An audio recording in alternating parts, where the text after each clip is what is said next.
every year Jeep showcases some concept vehicles for Easter. And they're pretty cool. There's one in particular, I think you already know which one I'm going to talk about, that is pretty neat. Well, did you see this one here with the, I forget what they're called, like the Safari windows? Yeah. So, yeah, they showcase these one-off builds. Some of those concepts even make it to production.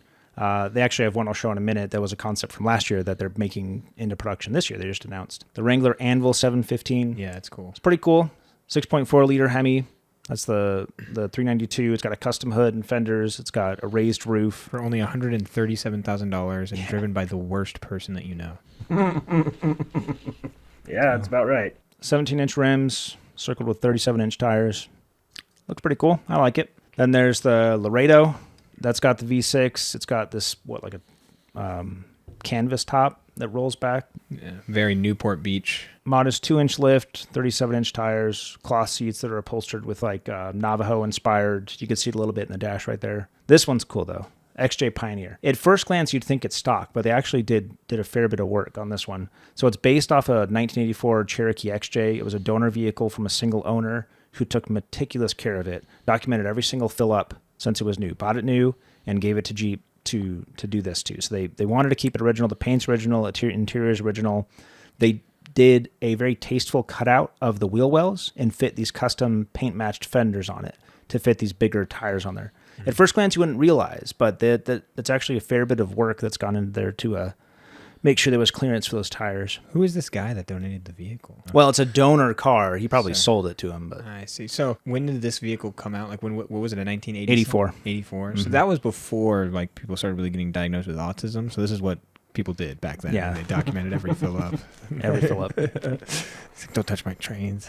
Modern suspension components, quick disconnect sway bar, 33-inch tires. The rims look original, but they're actually 17-inch rims. Very cool. I like that one a lot. This one's cool. Wrangler Buzz Cut. This is a chop top, so they cut the roof of it down. It's shorter than normal.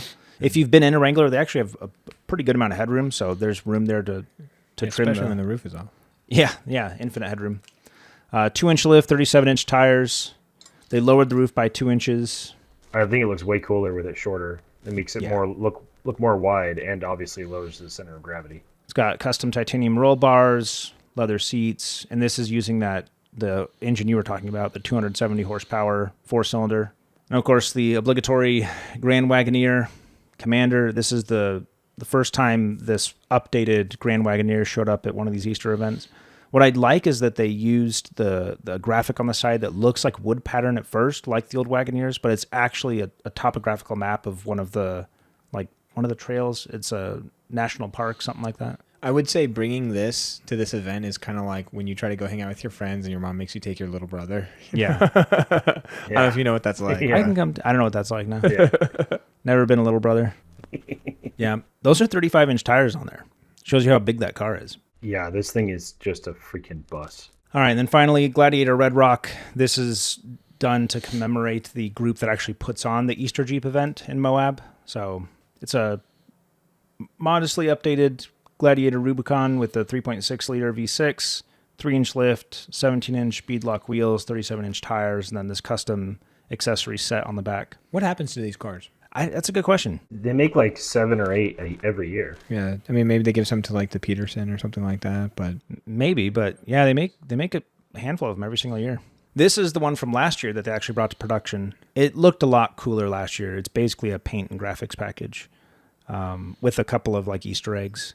It's nice. It's nice. I like it. You can get it in a handful of colors, but honestly, I don't know why I'd get it in anything other than purple if you were going for this. Is that how all Wranglers work? Ford Wranglers? Just the front two like roof panels come out and then the whole rear roof portion? I thought it was a kind of quadrant, like there were 4. There's a soft top and a hard top. Okay, so do only the front 2 panels come out then?